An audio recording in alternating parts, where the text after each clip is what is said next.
Good evening, all. Welcome to Thursday evening Sit Chat. Now, my name is Sagar Maudgal, and I am by profession a recruiter and also have got architectural design firm. We are into sustainable architecture. Now, SIT is a voluntary organization. Dinakar, you can start the presentation. Yeah, sure.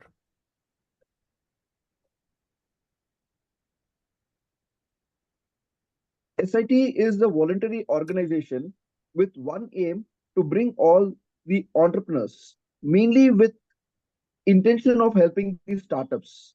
Now, this is a brainchild of Mr. Manoj Kabre, Mr. LK, Lakshmikant Bhakre from Pune, and Ananta Bhatta. Three of them started this way back in 2015-16. And later, all of us have joined at different stages. One of these initiatives is called SitChat. This is brainchild of Mr. Dinakar, whom you can see on the screen. And Dinakar initiated this, and now with over 55 weeks non-stop, Dinakar has been spearheading this, and occasionally gives an opportunity, or occasionally it's an opportunity for us to host the show. And what do we do at SIT? Basically, in SIT chat, we call various experts, domain experts in their own expert area, and they share their knowledge. Now, what do we talk about? We talk about human capital, we talk about business, we talk about communication, we talk about leadership, we talk about technology. Anything that entrepreneurs or startup entrepreneurs would require is what we talk about.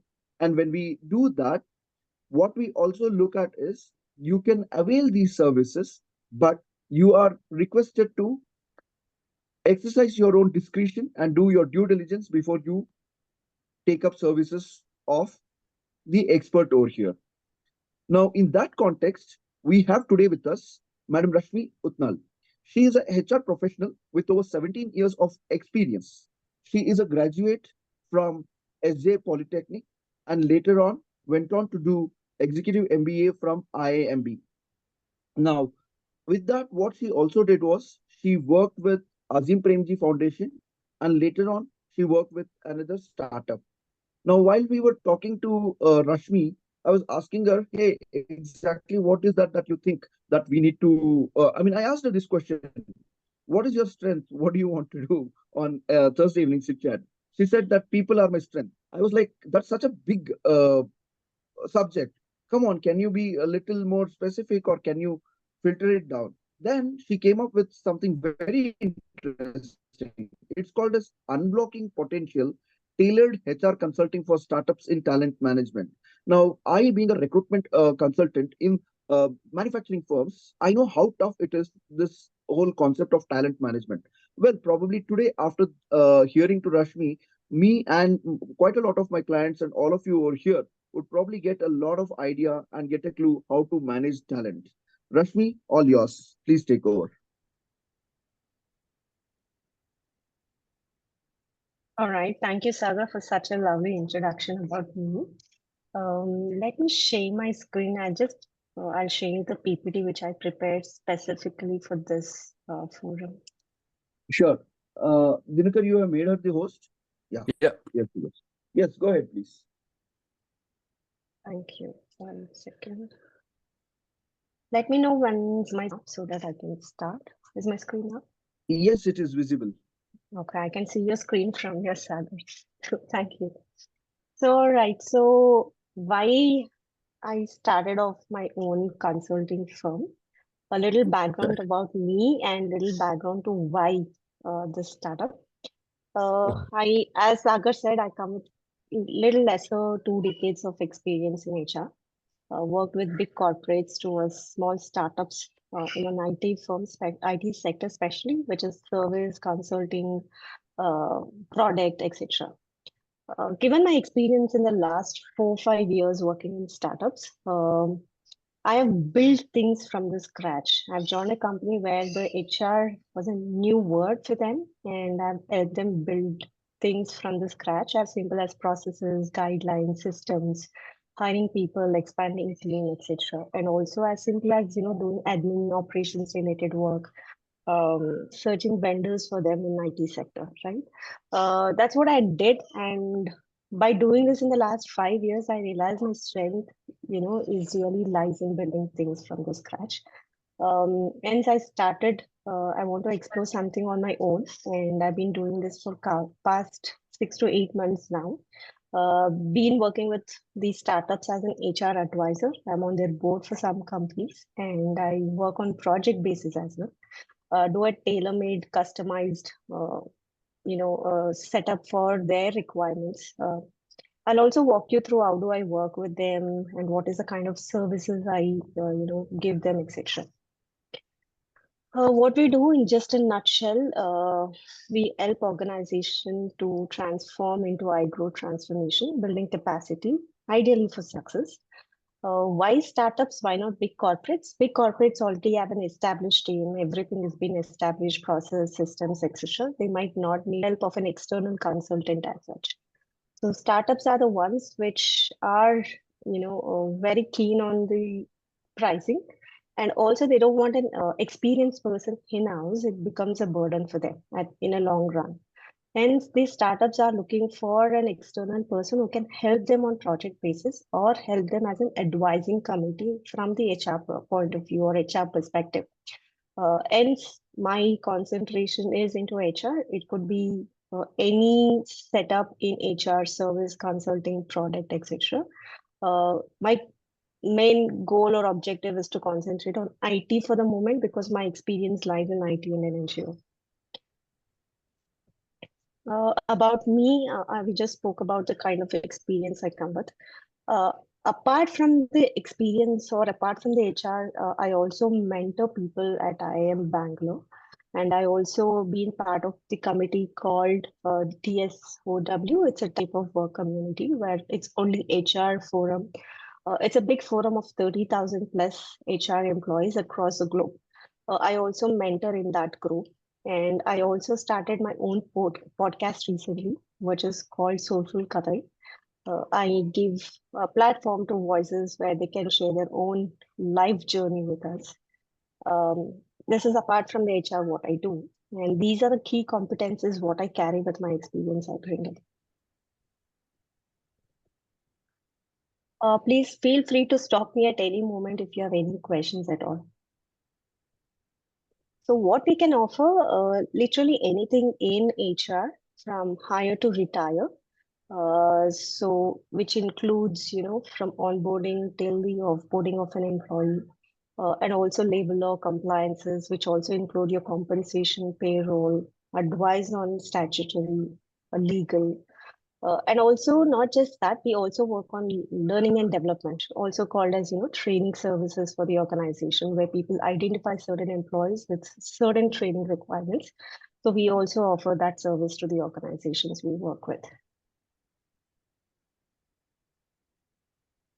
So people might ask, what is workspace to workplace management? Workspace is something from the scratch. If an organization is setting up their business in India or any part of the globe, we help them looking at an office setup till the management, where we build people, expand their growth, build things from the scratch, guidelines, and from onboarding to offboarding, etc. That is what we do. We also provide services in terms of IT setup, in terms of administration, in terms of operations, etc.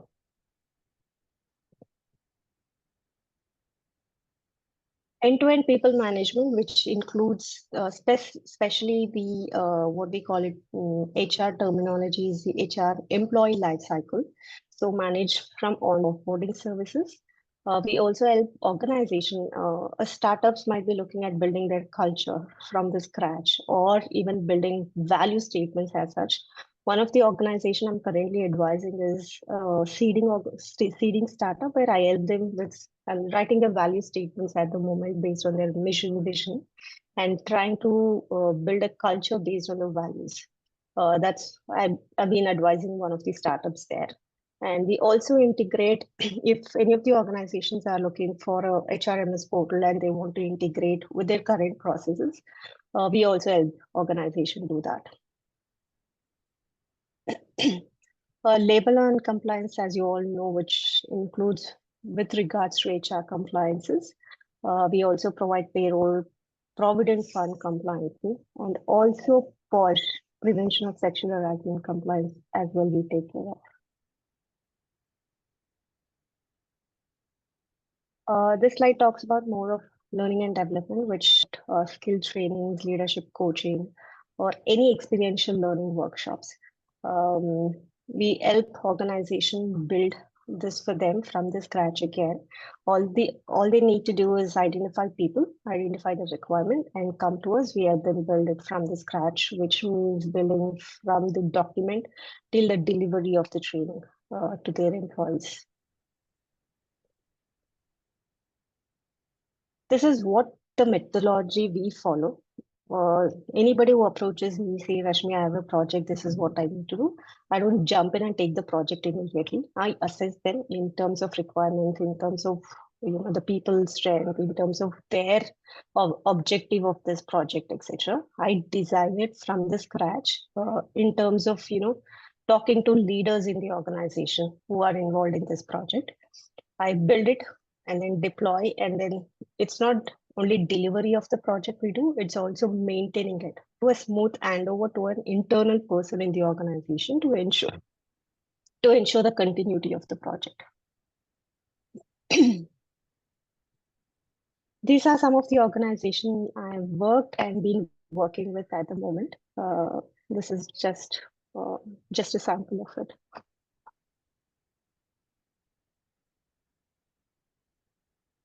Here is my contact details. Feel free to reach out to in any way. It could be a phone call, email, or it could be a LinkedIn. I've been receiving a lot of LinkedIn requests as soon as Sagar mentioned about my workshop or a session today. So great to connect with most of you already and looking forward to connect with others too. I'm ending this PPT. Please feel free to ask any questions if you may have.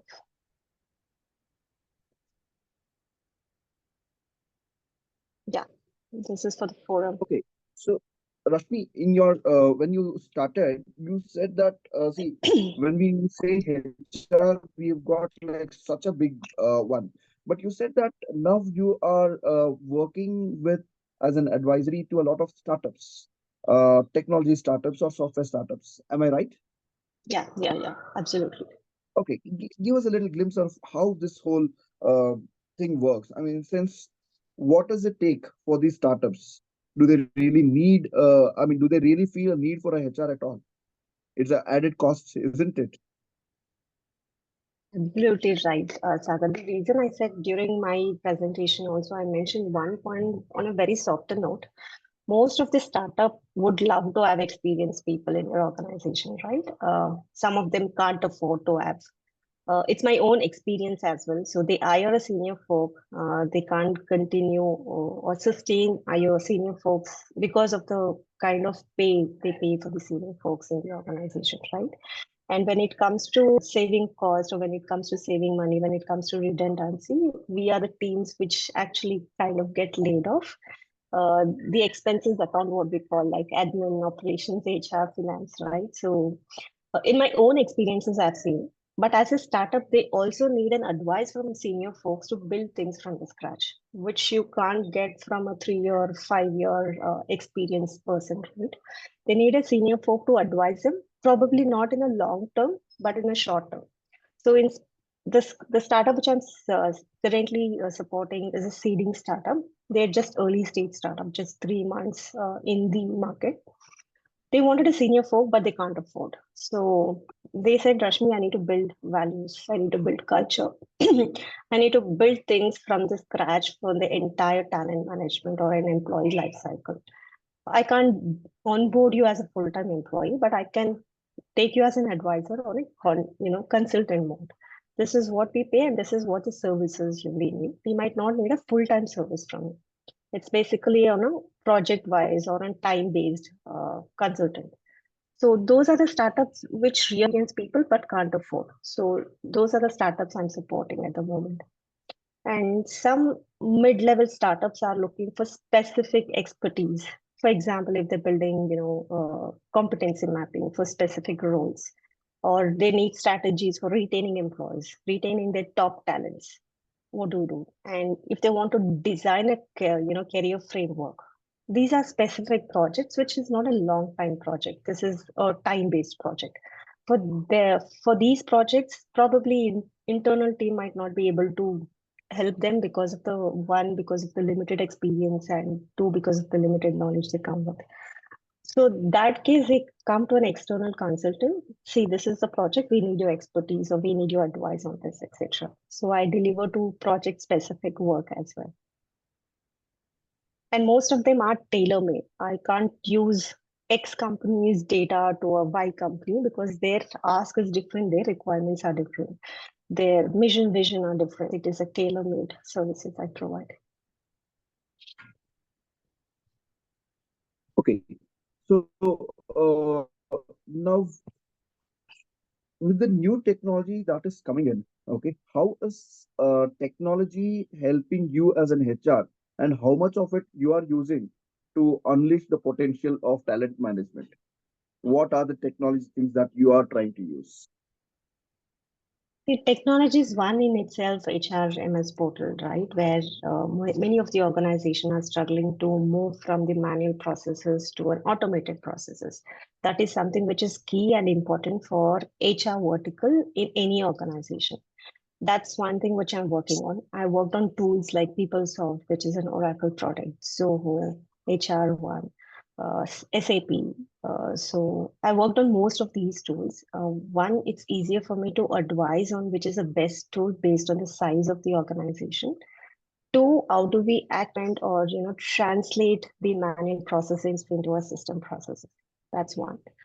Two, there are a lot of AI tools available outside in the market at the moment, right? So some of them use AI to write their documents, policies, guidelines, etc. So I actually train them how to use ChatGPT also in terms of, how do you write content from them. That's one thing. And I also help organization in building their employer branding. It could be on any social media. That's again a technology what they use for hiring or retaining or attracting young talents outside the market. So I also help them on employer branding as well. Okay. So before I move on to the others who would want to ask you, there is Abhishek who has asked you, Rashmi, what are the recent policy changes for blue collar workmen in a startup? Honestly, I've not worked with blue collar workmen at the moment. Changes which I can tell you, not out of experience, but out of curiosity or knowledge which I've learned from others. One is the leave policy encashment, which is not just for blue collars, even for the white collars, which has the government is looking at mandating things. The other part is also a safe and healthy working environment, which is part of the compliance for blue collar, especially as simple as the washroom is being maintained in a hygiene way for even the blue collar employees to use it. And also creating awareness, including blue collar employees. Any organization only concentrate on their workforce as a full-time employees or white collar employees in creating awareness, as simple as POSH, right? But what I'm actually advising people to do is include blue collar workforce as well in terms of creating awareness in specifically to POSH. Even they should be known. So that is something which even the compliance is making mandate. So yeah, these are the two things I know only about blue collar related workforce. Abhishek, I None. don't know if Okay. we were expecting more, but yeah, this is what I know. That's okay. That's okay. We've got Dinakar raised his hand. Yes, go ahead, Dinakar. Yeah, Rashmi, first of all, thanks a lot for a wonderful sharing of your wisdom and experience. See, I have a couple of questions. One after the other, I'll start. First is, Sure. see, in today's world, most of the companies keep complaining about the younger generation, that they are not committed, there is no loyalty, there is no discipline, and the meticulousness in what they do is not there, and constancy is not there, and all that. How do you address these topics in startup? Are they really a challenge for you, or is it just okay? It's just there, not really a challenge. How do you address that if it is a challenge? That's a great question, Dinakar. This has been a norm for any startups. If you see, startups are the ones which have higher young workforce, which we call Gen Z. So Gen Z's expectations are way too different like us, right? So their expectation is like not just the compensation, not just the monetary what they get from the organization. They also look for something which is a learning. Is there any learning opportunities for me? Is there any growth opportunities? Is there anything which I can learn differently from the earlier organization I've joined? And some of it is also like, do I have a work-life balance in this organization where I'm joining? These are not something wrong, which is correct, but it's again a two-way communication, right? Two-way process. It's not just the organization asks, it's also an employee asks. Like millennials are happy if you give a decent salary and if you place them at the right role or right designation based on their experience. But as Gen Z, what they expect is a lot of this, which I mentioned now. So this is something it's really a big struggle for organization to really match. But some of the startups have gone behind and said, no, the ask is right or genuine. We will, encourage them to have this kind of options. I was talking to one of the founder recently. I'm just stating an example. So he was saying, Rashmi, I know you might laugh at me, but I would love. Is a founder is a person. So he said, I'm looking at doing a 4-day work week. What is your thoughts? This is what the Gen Z ask is now. See, for example, European countries, the US market is actually going with a 4-day work week. What they're looking at is you be dedicated to work the entire 4 days of the week. You take 3-day week off. And what they expect is also in this 3-day week off, you should not disturb them for work. There's no emails, there's no calls happening. It's more like a do not disturb mode for 3 days and come back to work again the Monday. So this is what the startups founders are actually thinking in a way. So they're trying to match the requirements. The other challenge with Gen Z is also retaining the higher potential employee in the organization. Retention at this group is very challenging. One is the market is demanding, and you've seen a lot of startups which is booming in Bangalore, right? They have a lot of opportunities. If not this, I'll go for other things. If you don't provide me this benefit, I don't care. I'll go to another organization. So as an organization, you have to consistently do this comparison, get a report, check if your salary is as per the market standard. Are you giving the right benefits? It's not the standard benefits. We have gone way behind the standard. Earlier, the standard was health insurance for the employee and the immediate family, and the term life. That's the standard one. But now I don't care if you just give me health insurance. I need XYZ. These are the benefits I'm looking at an organization. So even the benchmarking of benefits have gone really high based on the expectation of employees. This is a little difficult to maintain the balance, but at the same time, I think the startups are also putting in great effort to have this. Yeah, because see, if you look at 4-day week in Europe, I lived in Europe for a long time. A 4-day week possibly is okay, justified there because the entire society is much, much affluent than what we are here. Now in India, a 4-day week, 3-day weekend, and even on the 4 days when he is working or she is working, there is no constancy in work. So how the hell will it support business? Today we may be quite okay because of the cost arbitrage. Because of the exchange value of Indian rupee, they may be enjoying. And is it not really degenerating our society itself? That is the question, first question, for follow-up. The second is this concept of 4-day week and work-life balance and demanding so many things. Is it only a phenomenon from the urban Gen Z, or is it also the same from the rural Gen Z? I'll combine and answer these two questions, right, Dinakar? See, what has been the trend now is Indians are always on the part of compromise. See, when I say leave, it's just not a leave. I'm open to, work. If there's an emergency. Have you seen a simple out of office? I'm out of office from so and so date. In case of emergency, please contact on my mobile number, right? That's how the Indian mentality or No, the not only mindset. Indian. Worldwide, it is the same thing. You have No, mistaken. no. Worldwide, it is Yes, the yes, same thing. yes, Because absolutely.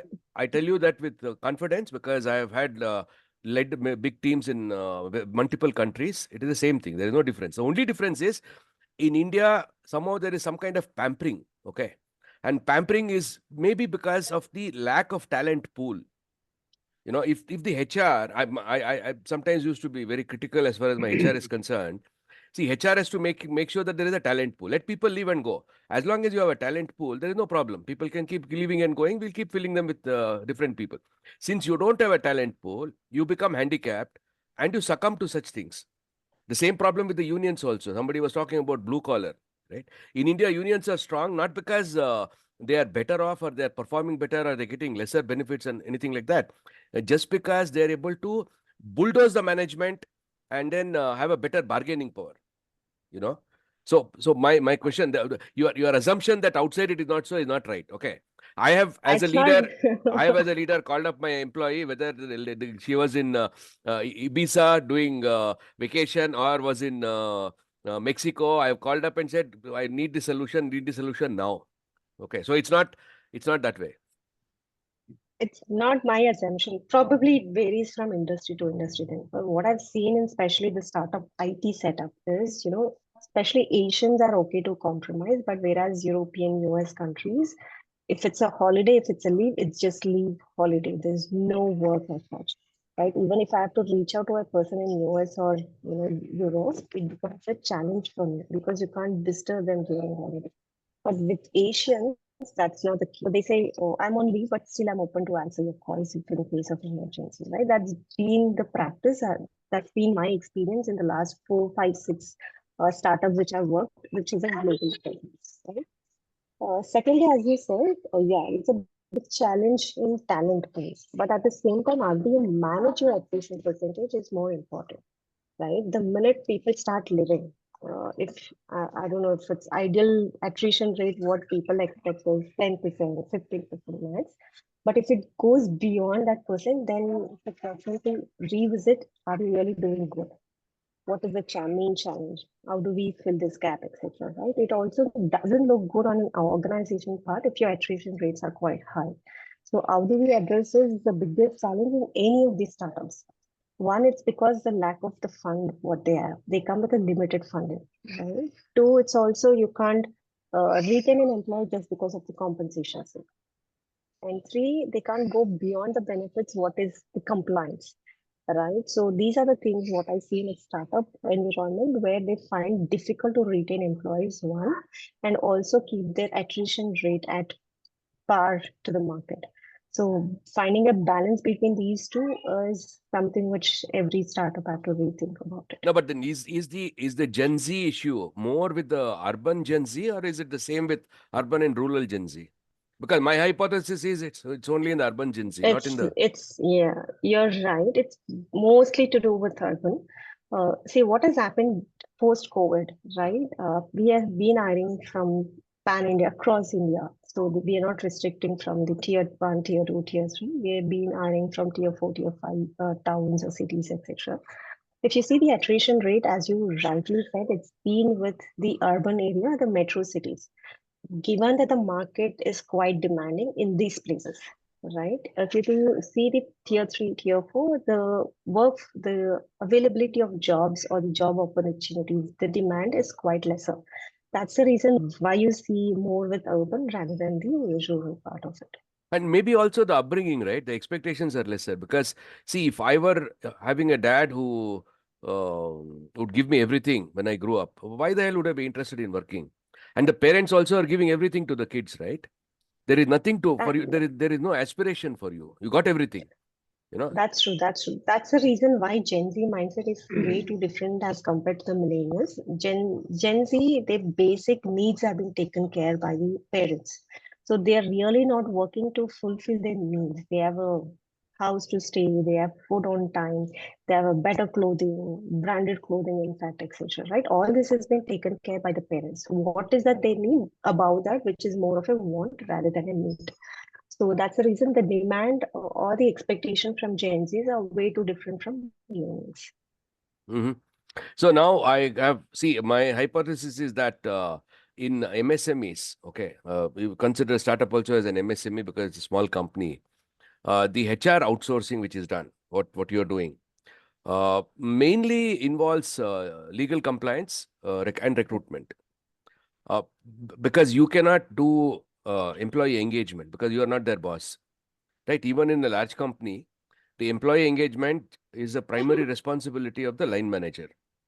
In the sense, he has to basically engage with his team and have that connect, emotional connect, and understand his team, build the team. That is the job of the leader. So in large companies, for a long time, when I was a leader in a large company, I only took HR as a staff function. That means they would give me the systems and processes, but the job of employee engagement, performance management, then succession planning, learning and development were all my jobs. I considered them as my jobs, and HR is there only to support with some tools and methods. Okay. Now, in many large companies, that is the way it runs today. After I left the corporate world in 2012, and since then, I've been doing mentoring for companies. Now, in the MSME space, these 4 areas, that is performance management, then employee engagement, then training and development, and succession planning, is not assumed by the leaders normally. And neither the outside HR is competent of doing it. Do you see this as a problem in competent in the sense it's not about the technical competence, but the context does not make them competent. You cannot really go and talk to some employee who's reporting to somebody about what kind of performance he's doing, because you may not understand the technicality. Second is, he may think that who are you to ask me, and that kind of a conflict I see in the smaller companies. Do you have such a conflict? And if such a conflict is there, what is your suggestion to manage that? Because that's the only reason why our MSME sector is not growing very fast, is what I feel. So, Dinakar, there are a lot of things. One is, I wouldn't agree with a statement like, external HR person can't be, of any help or support to No, an not help. internal team in See, terms of. external HR is ideal when it comes to regulatory compliances and the routine HR activities, as well as recruitment. There again, the transactional part of it. The decision to really recruit somebody or not would have to be with the line manager. Otherwise, it won't work. I agree, but So now the therefore, consulting what is. I'm trying to say is the transactional part of it, outside recruitment can do, HR can do. Whereas there are some practices which the manager has to do it himself. He cannot delegate it to anybody. And those things, the outside HR or the inside HR cannot do anything at all. So and that is neglected here totally, because there is nobody to push them to do that. If it's an inside HR, then they would possibly do an audit and then do some kind of a report saying that these managers are not doing so many activities. Then there's a pressure on the manager to do those activities, which won't happen with the outside HR. So how do you handle that, So, Dinakar, what you say is right. Very true in terms of traditional way of, organization. But now what has happened is these people, the internal HRs or the internal folks actually reach out to an external consultant for strategies. For example, as you said, engagement has to be taken care by the reporting manager. Yes. But engagement is again a broader picture or a broader area, right? It's not just giving performance feedback. It's not just checking your employees doing okay or not okay. That is something which is way beyond that. For example, if I'm as an HR internal or an external, if I have to know how my employee is doing, is he motivated to come on a Monday morning? We run a survey or we do a pulse check, right? This mostly the pulse check or the survey is done by an internal HR, No. right? I know why you're last. See, because is that not the job of the bloody manager? I say he's supposed to know his employee end to A to Z. No, it's not about just giving a performance feedback. If the employee's spouse is having a problem, this manager should have the sensitivity and understanding that and standing next to him. If the employee wants to go for a vacation in Ibiza, so this guy should be seeing in what way I can support him to do that. And that's what a great leader is all about, right? The trend or the practice, if you see in a startup, one manager might have more than 20 reporters. That's the fact, practically, which is happening in any startup, right? One, they can't afford a senior or a mid-level managers, too many people at that level. Hence, the reporting ratio is also quite high. And if I have to do one-on-one with 10, 15, or 20 people, look at the work, what I'm doing. It's only talking to people or just purely people management. But that is the primary job, isn't it? But in a startup, that's not the primary job. If you see at a mid-level, the manager is also responsible for a delivery of projects. Correct. If my project is meeting timelines, if I'm delivering it on the promised timelines, etc., people comes and leaves. That's where the gap is in a startup. That's why people find it so difficult to connect with their own reportees on a regular basis. Even though if as an HR, I tell you have to connect with your employees frequently, at least ensure quarterly you meet them, Yeah. talk non-work related, but that never happens. They only discuss about work related. That's why the internal HR comes into picture. That's where the survey also comes into picture. But as an external HR, what I can do, I see the results of an survey, what they do. I consolidate, I highlight what is the key things which you need to address at an immediate or a priority, right? And what is the strategies you can use to address these challenges, 1, 2, 3 challenges, right? As an external consultant, which I do. The what you said, it's a traditional way, but now the organizations are quite open in outsourcing such activities also. One is confidentiality, I agree, but they've gone beyond. They actually sign up a confidentiality agreement before outsourcing such things. I myself have worked on a project where the startup had a problem in retaining key roles. Yeah, just So one when second. we dig You into be the continuing. survey, You'll be speaking. sure. So when we actually, dig deeper into the survey results, we actually got to know people were not motivated or not recognized for the work they've been delivering. The manager found it, he's busy delivering things, working on projects. He didn't really understood this was a gap. So when I was reading through the comments of the employee survey, which we found is one, recognition, lack of recognition. Two, there's no learning opportunities for them in the team. They've been with the organization for quite a long time, but there's no learning opportunities for them to grow in the organization. These two was a priority for this startup. So how do we fix this? We gave a lot of strategies. One, identify your person, a key performer in the organization. Recognize them. It could not be monetary recognition. It could be just a pat on the back, right? As simple as creating a channel saying kudos to this employee to for going beyond the expectation. As simple as these things also, probably manager is not capable enough or manager doesn't have time to think through this, and they always rely on internal or an external HR people. Yeah, so one is you have very nicely described the opportunity and the business vertical for outsourced HR, which is there in the market. Now, of course, what you say is the reality. There is no doubt at all on that. It's like a chicken and egg story. Is that reality caused because of an existence of outside HR? Or is the reality caused because of the incapability of the manager? Because whatever you explained, I accept. I totally agree with you. But I also have I also mentor startups, and I also consider to be a startup. For me, it is absolutely zero tolerance. So the manager is not really taking care of his team. Then the guy is of no use at all, irrespective of whatever be his technical competence. He can get demoted as a technical expert, and he reports to another fellow who is to take care of him. See, because that is the core of building a team. In armed forces, for example, you don't have a HR partner who is doing engagement of the armed forces. There is nobody who is doing performance management, right? But those guys who in the armed forces, they are basically dedicating their life to their immediate superior. They are prepared to go and die for the immediate superior, right? And my question: how can you create such a connect in the private industry? Only then will we be able to really become world class as a country. Because if I look at Germany, where I worked for a long time, in Germany, the subordinate and the boss, it's their relationship. There is no question of any HR doing something there at all. Same thing in Brazil. Brazil, I remember to have done a training. I was in Brazil for a long time, Germany for a long time. In Brazil, I did a training program in 1990, early 1990.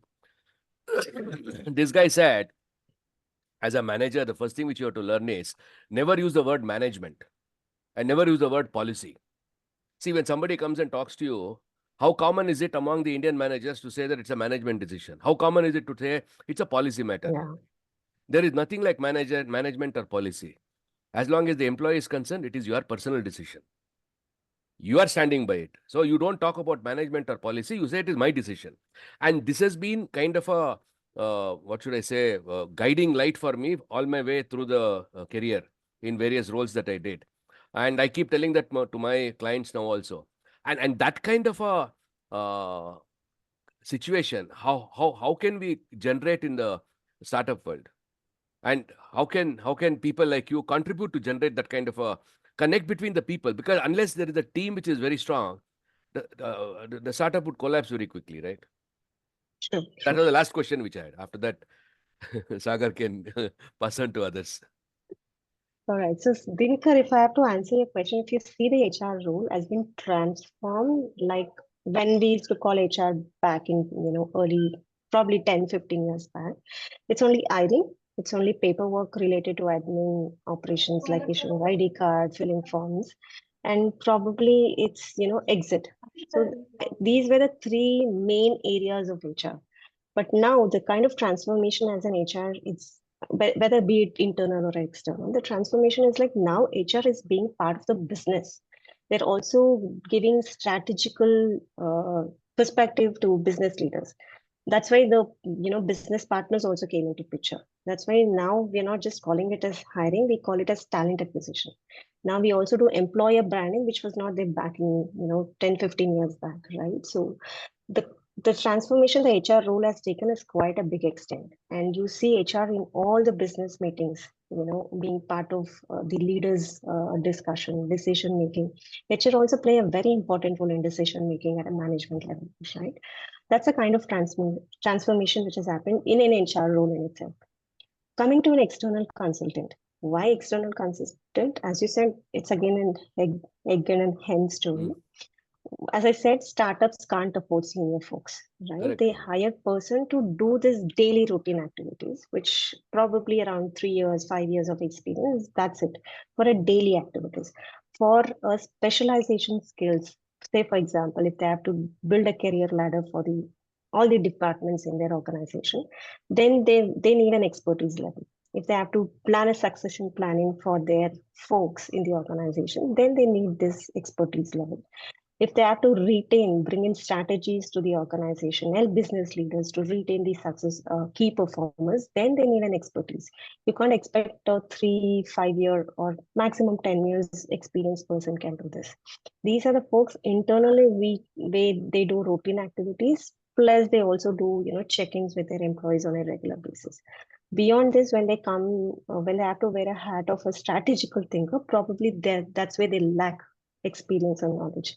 That's where the startups are looking at an external consultant, bringing in the expertise in that particular area or a project they're looking for. Okay. Thank you. Thank you. Okay. I'm sure we will have a Okay. lot of other opportunity to discuss about these topics, because Sure, it really sure. boils my blood, in the way our country is evolving. You have a lot of outside periphery getting progress and getting better in terms of becoming more and more prosperous. Whereas the core business functions, they keep struggling. I don't think the business manager in a startup would have the lifestyle like you have, right? In terms of the time, work-life balance. So he is possibly struggling 18 hours a day or something like that. But then there is another person in the same society who is possibly getting more or less the same salary, or maybe a little lesser than that person, but having only one third the amount of work, And that kind of an imbalance is very bad for the society, isn't it? And that basically is because of our own creation. It's our own creation. Over time, it has happened like that. Yeah. That's where the So, expertise come into picture, right? To ensure what is the everybody. expertise? Tell me. It's all about having a heart, right? If the manager has a heart, then yes, expertise will automatically come, right?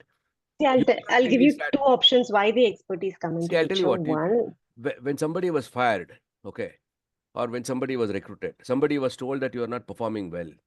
The HR consultant would not do that. I have worked with HR consultants. None of them are capable of doing that. The line manager would sit and tell his employee whatever the problem is. And I'm talking about giving a critical feedback. Okay. That critical feedback is the job of a line manager. If not the immediate line manager, the one next to him.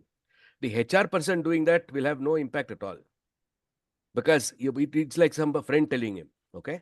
And the second is the way he tells him also is not the same as a line manager telling that. And those are the areas which the manager has to do. That is why he's called as a manager. That's why he's called as a leader, right? He cannot say that, look, I'm going to take my salary home and then come here and allow everything to be done by the HR outsource partner, which is not right. I'm talking about the evolution of the society, okay? Because our sit chat is all about sharing thoughts also. No, very true, very true. Probably you might have not met the right expert external consultant so far. So I've seen people Okay. doing, I myself have done layoff discussions with an employee in the organization. So the first round, of course, would be with the reporting manager. But post that, the employee want to vent out their emotion. You need somebody to consult them, right? Those are the things an HR consultant or Correct, within correct, the HR internal team do it. Right? correct, correct, correct. Okay. While thank you, Guys, Dinakar, for an insightful question. one Before one we move question, on, Sagar, this Amarji, one question. Ah, Amarji, 1 minute. Manish has raised his hand. Let me go to yeah, Manish and then come back to you. Sorry, okay. Before okay. I go on to Manish, I want to read out what Abhishek has written. Abhishek has written Gen Z. When we were discussing about Gen Z is Indian by birth and European by behavior. Well, that was quite witty, Abhishek. Now, Amarji, I'll come back to you because Yeah. आपके तरफ आके ही हमको माथा टेकना अरे है. नहीं Before नहीं that, सर नहीं okay, Manish, please go ahead. Manish, introduce yourself. And Thanks, Sagar. Manish, would you ऐसा like होगा to कि switch on your video just to say a quick Manish. hi? It's I'm sitting at far. You might not be able to see me exactly, but I'll try to switch it on. Manish is on the moon. इतने दिन हो गए इतने दिन हो गए I think there is a backdrop actually. So हाँ uh, uh, it's okay. go I'll ahead ask Manish question and then I mean while taking the photograph, I'll try to switch it on by removing the background. Okay. yeah go ahead Manish shoot your question. So Rashmi, I think it was a nice session and you explained it well. Uh, but what the Dinkarji has said, this one I do agree with it, and I also get very pain to it. Right, I had been played the roles of the managers and as an individual employee at different levels. My two questions to you: that why this is a kind of culture in our industry. I'm talking about the IT industry. That if I take the interview of a person, I know that I have not selected that person, but nobody tells that person right away. He tells this one, HR will get back to you. I always say this, that it could be a bad day for that person. He might have would have a good guy. Why can't I give the instant feedback to this person so that he would have chance to improve upon himself or herself? And with this, by this just a small gesture, I will try to enhance the industry in this sense, because if I give a feedback to one person, probably the entire industry is doing the same, and maybe good people will come further by getting that feedback. Okay. ठीक Second है Manish question is I this think one. Rashmi will Second answer question. this and Second okay go ahead. question. What Dinkar was telling actually, on the feedback, right? When we fire people actually, right, then we come and tell this that your performance was not good at the end of the year, right? For the entire year, I will be sitting next to him and I will be giving him the work and seeing his work and all this one. The entire year, the industry managers don't get that time to take him to the room and give him the feedback. But the end of the year of the performance, I go and tell him, this is the things you have to improve. Why don't we change that? Those are the two questions. Thank you. Thanks, Manish. I think you're absolutely right. You hit the nail on its head. The first thing, one is the recruiter is not able to share feedback with every candidate, what they at least who make an effort to interview with the organization. I've been also struggling educating other HR people to at least share the feedback, if not in verbally, at least communicate them to on email. Respect their time of investing their time for the interviews, right? That's one thing. Second, the answer I've been getting from the HRs is, Rashmi, you know what, we shortlist around 50 candidates, and out of 50, 25 don't clear the first round.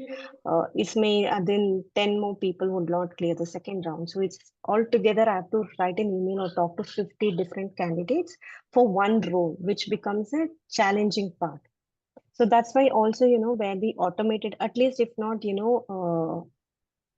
rather than saying I'll get back to you and make the candidate wait, at least out of courtesy respond to them saying you're not being shortlisted for so and so reason. Probably hiring manager can share the feedback on why they're not able to shortlist the candidate and share that feedback on email, at least if not verbally. It might be a little challenging, practically challenging to call all the candidates. At least on email out of courtesy we should do, which is absolutely right. I agree with you. Second one is on the continuous feedback. So this has been the challenge as we were debating here, right, with Dinakar.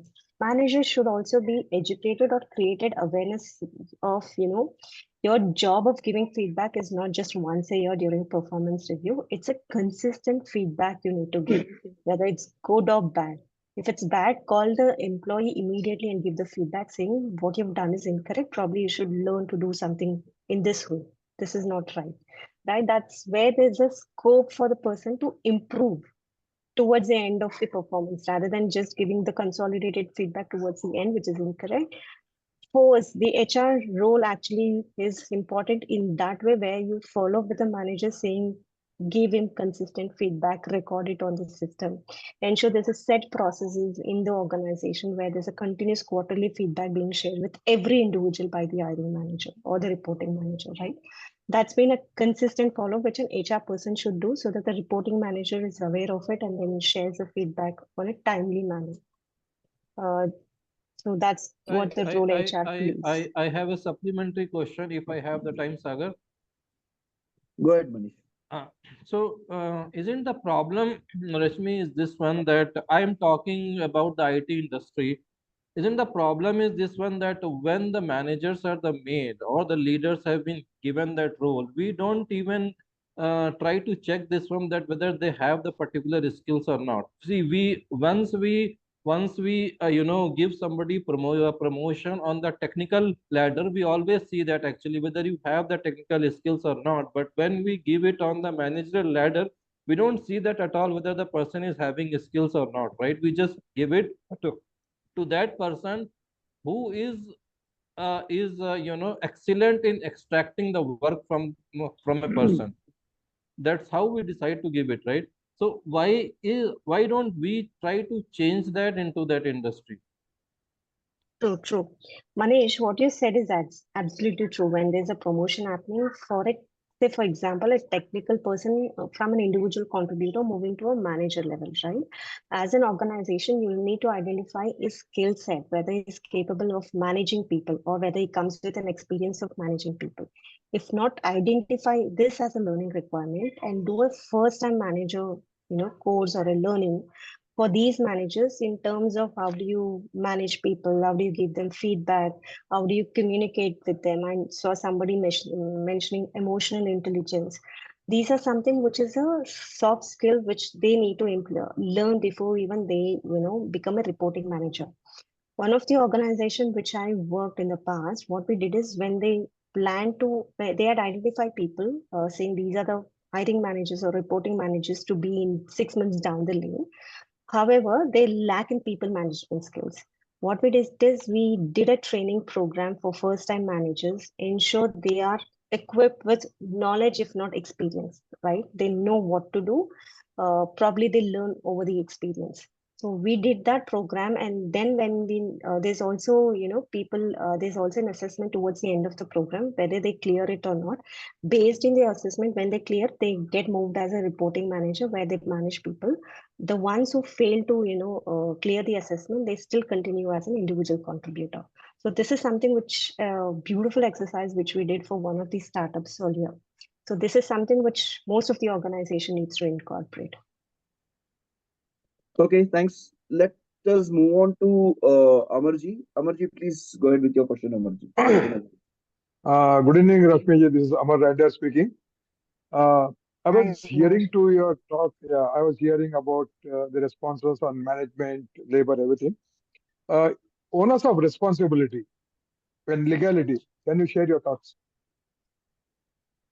What difference it When has it comes to Indian working conditions and other Western world?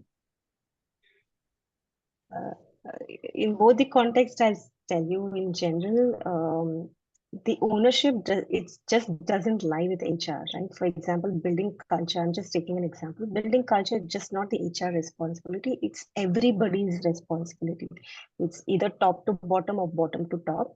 Every individual, be it employees, manager, management, founder, CEO, etc., everybody's responsibility to build that kind of practices, to have an consistent or a positive cultural environment for everybody to work with, right? That's more of a Western culture where everybody come together, even the leaders participate in most of the engagement activities and such. In an Indian context, especially in a startup environment, people are loaded with a lot of work. Where the leaders say, oh, it's an HR initiative, I don't want to be part of it. That's okay if I'm not, I'll send my team members to be part of it, etc. Right? Where the leadership absence is quite high in Indian or an Asian context as compared to Western context. Western context, the leaders actually, drive such initiatives along with HRs. It's the other way around here. So yeah. Legality, ma'am, on non-delivery? Legality is morely from an HR point of view, but working closely with the reporting manager. So reporting manager is the one who actually initiates or have this conversation or know every employee's performance, etc. Right? He or she initiates it, but it falls into HR sector or segment. In Indian context, we have an attitude of chalta hai. I hope you agree with me. The Western context, I do. if you do not deliver on time, then the legality comes into force. How much this could be applied into Indian context? See, I've seen organizations who have headquartered in Western countries. So, for example, US, Europe, where their headquarters there, but they have their, sub offices in India or Asian countries. This is morely driven by Western culture. So, there the legality compliance are, at very strict. They follow it very strictly. But the companies where they have the headquartered in India or Asian, is a little, they've taken it very lightly, as you said, chalta ties. But now they're also kind of getting transformed by the influence of Western culture, where they're also taking it seriously. Especially the startups have this influence because they don't want to go wrong in terms of legality or compliance. They say, Rashmi, I want to ensure I'm legally or compliant to all the practices I follow, etc. So the first thing they check on that, and then they build the organization. So I'm seeing that transformation also in Asian countries. Oh, you're asking for a 4-day week, 3-day holiday, 4-day week. That's an Indian company. It cannot work in India. No way. I'm sure about it, because if they are given a 4-day working condition, they deliver the 4-day week task. In India, they don't. It is very rare to find. That's the difficulty. I see, Amar, I have a different context to it, but when it comes to a startup, I've seen people in India working 12 hours, 13 hours in a day. Forget 4-day a week, even with 5-day a week, people are, working stretched hours. Yeah. That's the reason if you see burned out experiences, stressed out, I can't take, and I want to, break from my work, etc. This is in Indian companies too, in a startup, in an IT field. Yeah, so I want to just Dinakar make has a comment something to there. I want to just make a comment there, and then I just wanted and to then give ask a a holiday question. to Dinakar, sir. See, Rashmi, it is 12 hours, 13 hours, 14 hours breakup and burnout, etc. Is all something which is, what should I say, psychological. I have had in my career 18 hours a day I worked, 18, not 12 hours, 18 hours a day, I worked, sir. continuously for 3 months, 4 months. Never have I found myself tired. And those weeks I've never fallen sick, because it's about passion, it's about commitment, it's about that kind of an excitement of what you're doing, right? And if that passion is there and you're working in the zone 16, 17, 18 hours a day is not a problem at all. The problem, that is where the engagement comes into picture. That's where the leader comes into picture. Really, to get the people engaged in that. I've never told anybody to stay overnight. I've never told anybody in my team to stay over, but I only said we have to deliver it. So let's do whatever best we can do. And because of that freedom, just because, okay, my industry is manufacturing, so there guys are a little more orthodox, not like software. So there the manager would have told them to stay till 6 o'clock. So I go there as a new manager. I say that, no, you can go whenever you want, but the job has to be done. Just that. The guys have slogged, slogged without any, and that freedom, autonomy, to really say that you are the person, take the decision. I am standing next to you. That's the job of a leader. Anyway, so that apart, I had a very Dinakar, last question. See, no, no. when it comes to your startup mentoring, startup HR activity, do you also kind of give critical feedback to the startup owners, founders, in terms of their HR practices, their way of working, to really build a HR culture in that company? And how do they take that? See, Dinakar, I have given, not as even an external consultant, as an internal HR person when I was working with a couple of startups, I have given the straightforward feedback saying this is not the right way to do it. Some founders are accept it and they say, Rashmi, yeah, you're right. It's not right to do. But some founders, though you give feedback, they'll say, I'll follow what I feel to. Because at the end of the It day, it's depends on the my person. company, Okay, right? You're understood. working under. Understood. Yeah, Understood. yeah. Okay. Yeah. Rashmi, before that, there's one question. See, there was one discussion just before this question, what Dinakar and Amar were talking about. Dinakar was talking about 18 hours when he was working. Well, Dinakar, probably I completely agree with that. But Abhishek has asked a question. What are your thoughts on the interview techniques used in the new world compared to 20 years back? What should be changed in the interview technique for hunting the right talent? So now, do we check whether that guy is going to work for 18 hours while we are interviewing?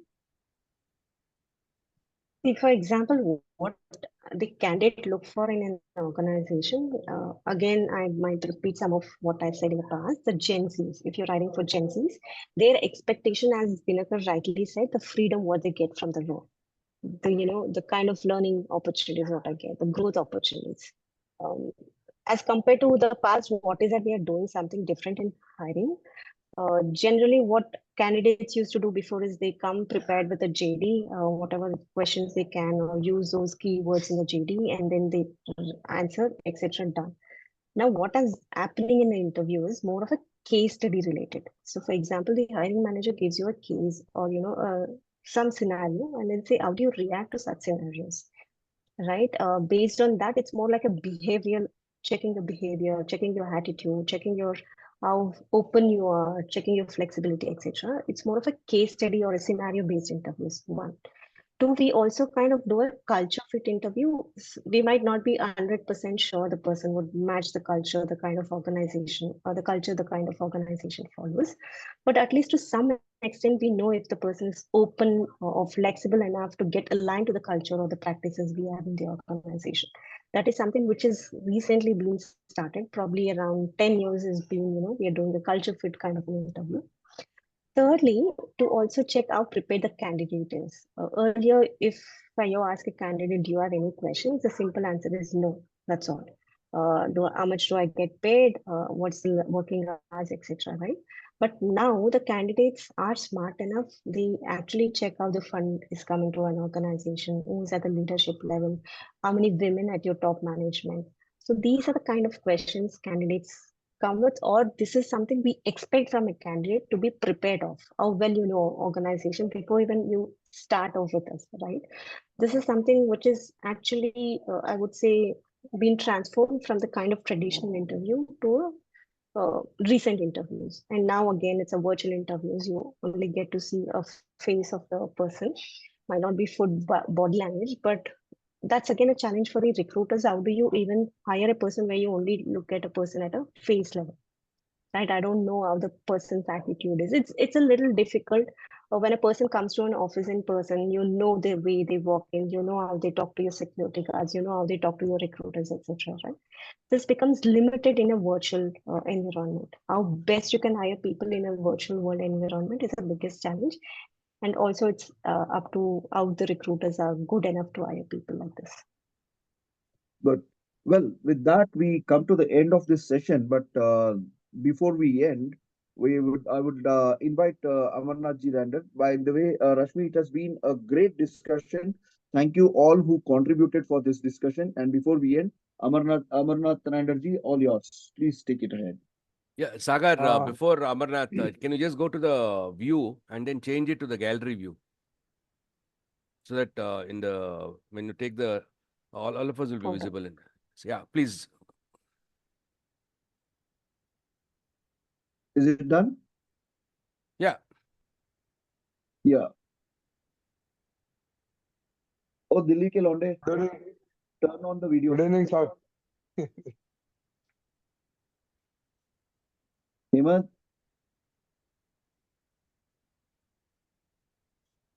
Okay, Srividya. Never mind. I'm taking a pic and later I'm going to Photoshop with whatever I like. Thank you. Yes, Amarnath ji. Good evening, Sagar, Rashmi ji, good evening.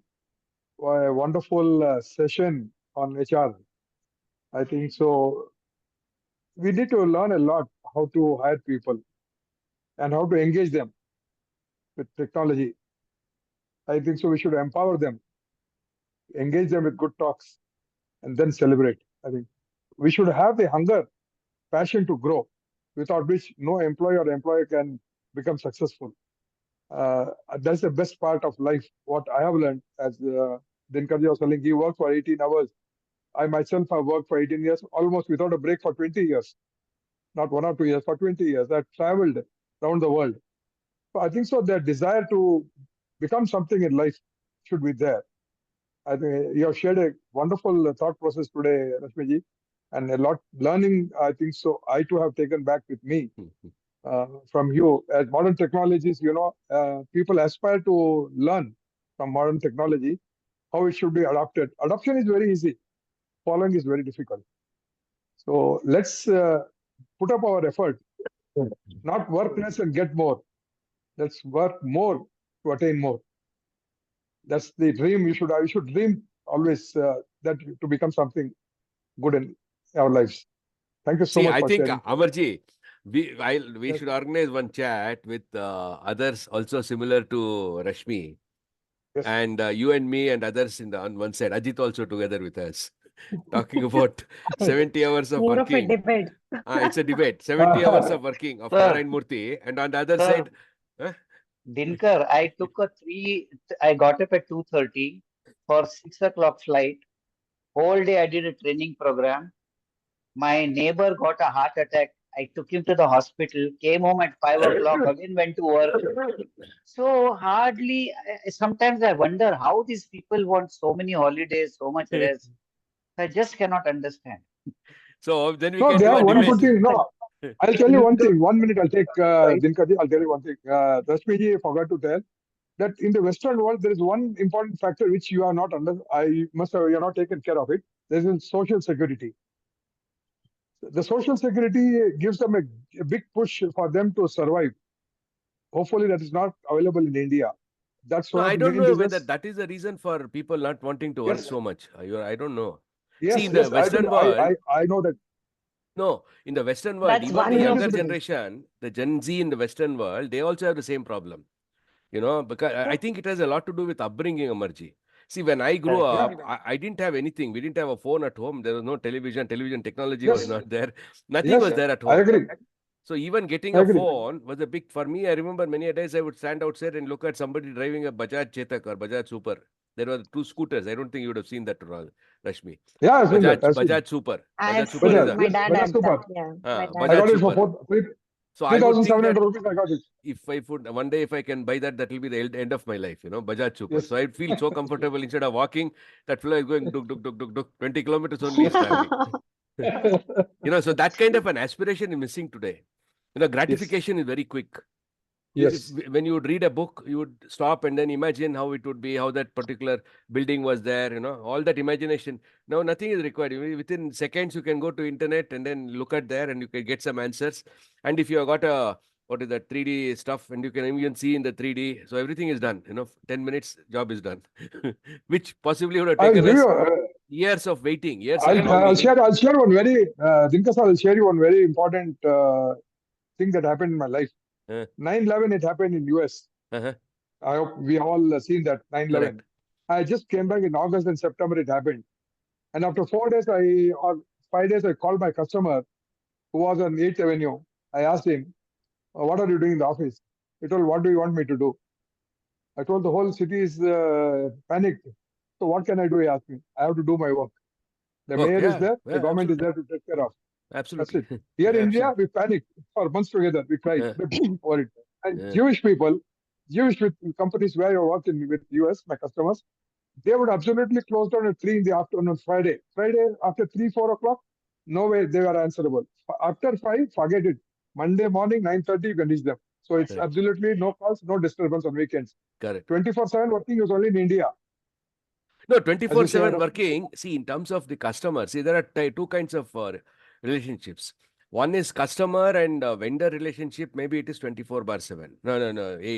9 hours or 10 hours. But within the organization, you have a team. And that team is like a family.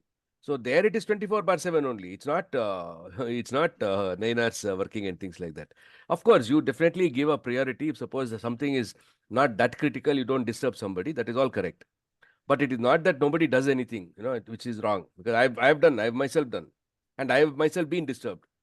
My boss also has called me. I've also called. Yeah. But No, they maybe don't answer.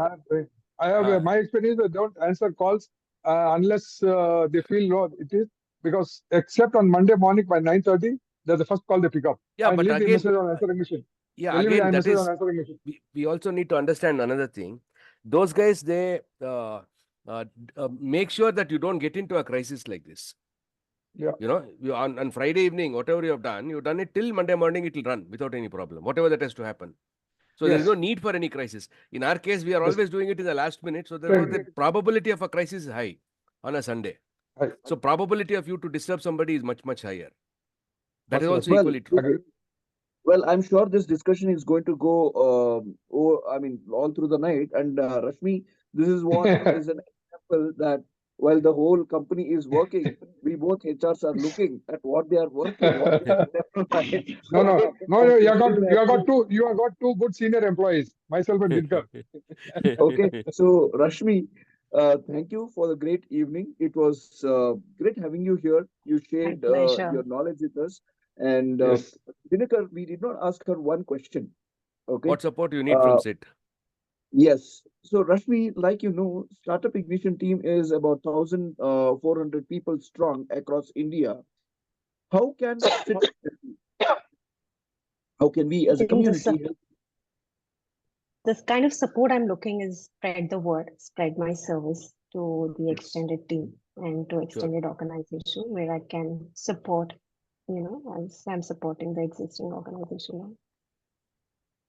Okay, Super. fine. Thank you. Good night, Thank all. you. Thank Another you. Wonder Woman. And Another we'll Wonder see- Woman we Thank met. You want Yeah, to Thank you take so much we'll for see. this opportunity. and those who are there, Yes, can you and switch on the camera? We can take a small snap. Dinakar, I already took and sent it to you. Okay, then it is fine. Okay, then Yeah. bye-bye. Thank you Bye. all, and hope to see you all next Thursday. And this sit chat happens every Thursday. Next week you will have your regular host Dinakar to share, bring on to the dais one more expert. See you next Thursday. Thank See you. you. See you then. All right. Bye-bye. Good night, Thank you. everybody. Bye. Bye-bye. Bye. Bye-bye. Rashmi. Bye. Bye, Jairam. Thank you for Dinakar, joining. सागर कैसे हो? तबीयत ठीक है सागर? Ice हाँ सब चल रहा है. चल रहा है. बढ़िया. Ajit So ji, next any notice. more questions today? What It's अभी question, sir? निकल गए. नहीं, अभी Ajit ji निकल ने गया asked बोल. question. And Ajit ji Abhishek थक was गया. हाँ, Abhishek was typing questions he did not ask for a brief. What do you do, Abhishek? Who are you? I've never seen you. Abhishek, are you there? वो भी गया. वो भी गया. चलो सर, गया. मिलते हैं. बहुत देर हो गया है. चलो good night sir. Bye. Thank you, Jairam. Thank you for joining. Bye.